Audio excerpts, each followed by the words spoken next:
Hello दोस्तों, आज के लेक्चर में हम बात करेंगे ट्रांसजेंडर बिल 2019 के बारे में। आज का लेक्चर बहुत ही नॉलेजेबल होने वाला है, तो प्लीज़ वीडियो को बिल्कुल भी स्किप मत करना। तो आइए जानते हैं ट्रांसजेंडर्स के बारे में और उनके अधिकारों के बारे में।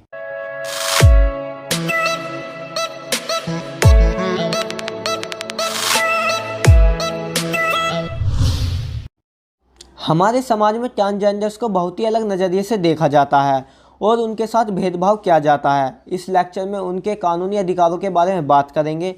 ट्रांसजेंडर्स प्रोटेक्शन राइट्स एक्ट 2019 में कौन कौन से कानूनी अधिकार उनको मिले हैं। तो आइए लेक्चर को शुरू करते हैं।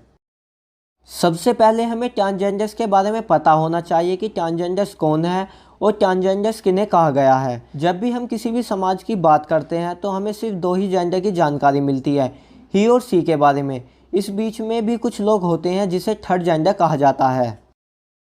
इंडियन ट्रेडिशन एंड जुडिशरी, भारतीय संस्कृति और न्यायपालिका तीसरे लिंग को मान्यता देती है।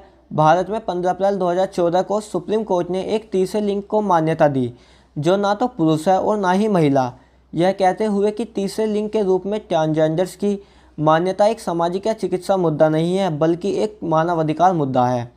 और उसके बाद सरकार को निर्देशित किया कि वह इन अधिकारों को लागू करने की प्रक्रिया को सुनिश्चित करें। उसके बाद 15 दिसंबर 2019 को राष्ट्रपति से मंजूरी मिलने के बाद थर्ड जेंडर के अधिकारों को कानूनी मान्यता मिल गई। सुप्रीम कोर्ट ने अपने फैसले में कहा कि ट्रांसजेंडर समुदाय को वो सभी न्यायिक एवं संवैधानिक अधिकार मिले जो देश के आम नागरिकों को प्राप्त हैं। यह सुनिश्चित करना सरकार का काम था। सरकार ने भी सन 2019 में कानून पारित करके इस दिशा की तरफ महत्वपूर्ण कदम उठाया। कुछ लोग ट्रांसजेंडर्स होते हैं, वे उस रूप में नहीं पहचाने जाते जिस लिंग के साथ वे पैदा होते हैं। ऐसे व्यक्ति जो पूरी तरह ना तो पुरुष होते हैं और ना ही पूरी तरह महिला होती हैं, ऐसे व्यक्तियों को तीसरे लिंग के रूप में मान्यता दी गई है। अगर कोई व्यक्ति ऑपरेशन द्वारा अपना जेंडर बदलवा लेता है तो वो भी थर्ड जेंडर में आता है। जैसे कोई पुरुष ऑपरेशन करा के महिला बन जाती है या कोई महिला ऑपरेशन करा के पुरुष बन जाता है। ट्रांसजेंडर व्यक्ति पुरुष और महिला दोनों की तरफ आकर्षित हो सकता है। ट्रांसजेंडर व्यक्तियों को जिलाधिकारी के पास आवेदन करना होगा, डीएम डिस्ट्रिक्ट मजिस्ट्रेट के पास सर्टिफिकेट के लिए, जिससे कि वो उनका सर्टिफिकेट बना सकें। उस सर्टिफिकेट में लिखा रहेगा ट्रांसजेंडर। सन 2014 में भारत पहला देश था जब न्यायालय के फैसले में थर्ड जेंडर को कानूनी रूप से पहचान मिली। ट्रांसजेंडर लोग और हिजड़े अब अपने पासपोर्ट और सरकारी दस्तावेजों पर पुरुष और महिला के अलावा थर्ड जेंडर का चयन कर सकते हैं। ट्रांसजेंडर के साथ किसी भी तरह का भेदभाव नहीं किया जाएगा। ट्रांसजेंडर बिल लोकसभा में प्रस्तावित हुआ 19 जुलाई 2019 को। 5 अगस्त 2019 को लोकसभा से पारित हुआ। 26 नवंबर 2019 को राज्यसभा से पारित हुआ। सामाजिक न्याय और सशक्तिकरण मंत्री थावरचंद गहलोत ने 19 जुलाई 2019 को लोकसभा में ट्रांसजेंडर व्यक्ति अधिकारों का संरक्षण बिल 2019 पेश किया।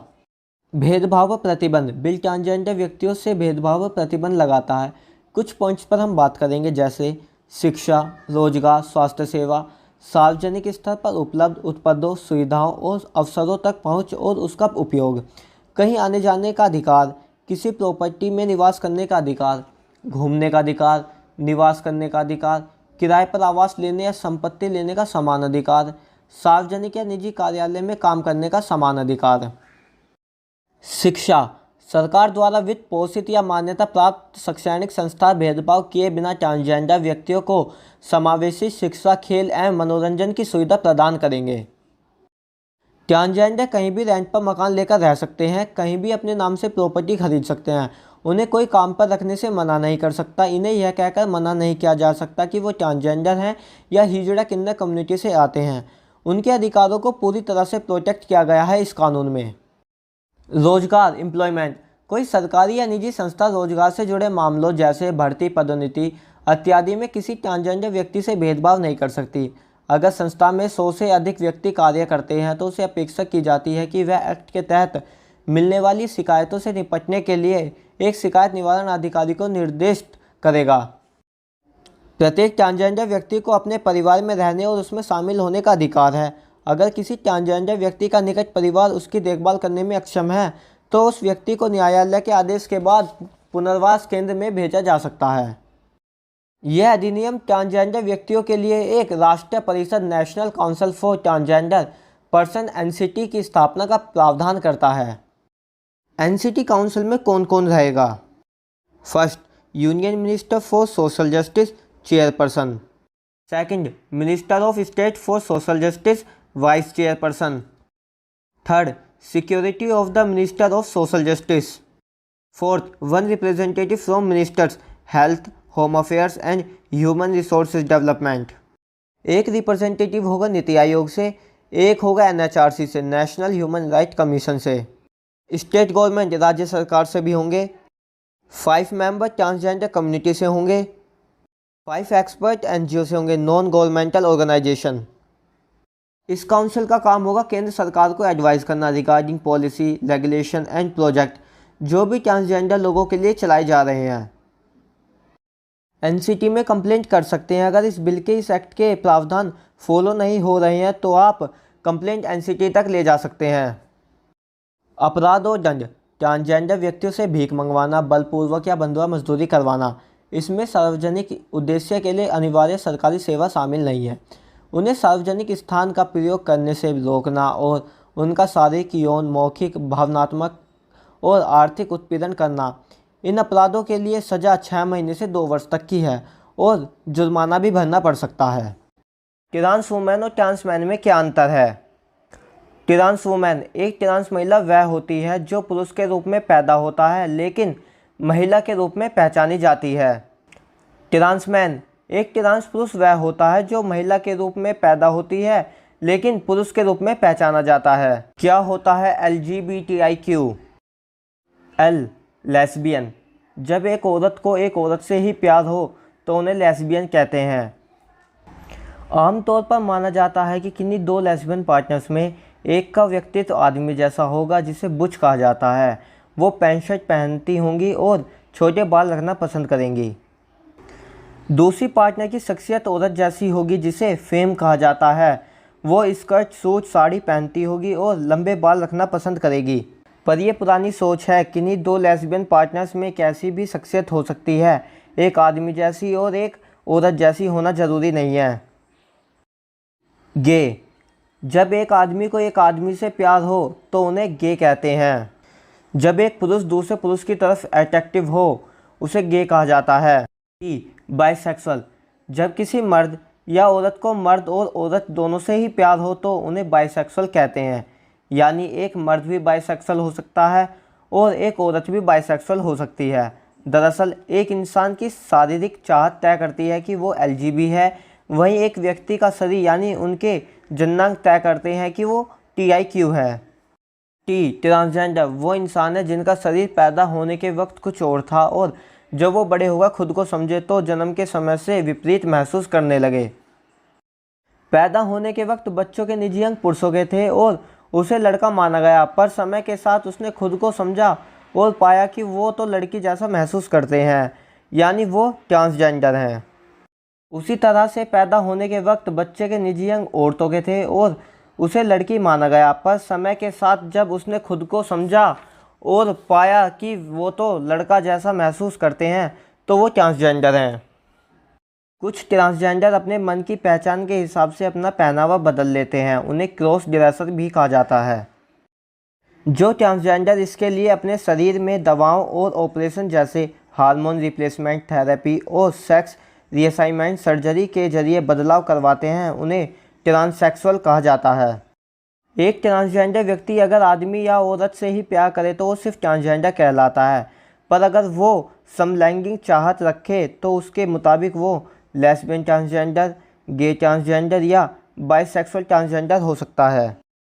वैसे ट्रांसजेंडर, क्रॉस ड्रेसर, ट्रांससेक्सुअल ये सब पश्चिमी वेस्टर्न शब्द हैं। भारत में ट्रांसजेंडर को हिजड़ा कहकर ही बुलाया जाता है।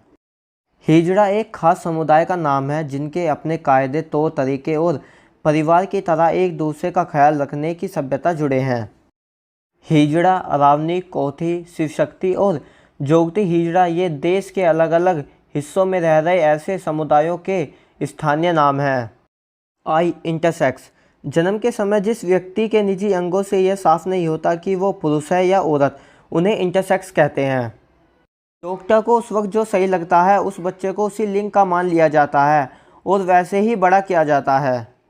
बड़े होने के बाद उस इंसान को समझ में आ जाए कि वो कैसा महसूस करता है, वो खुद को आदमी, औरत या ट्रांसजेंडर कुछ भी मान सकता है।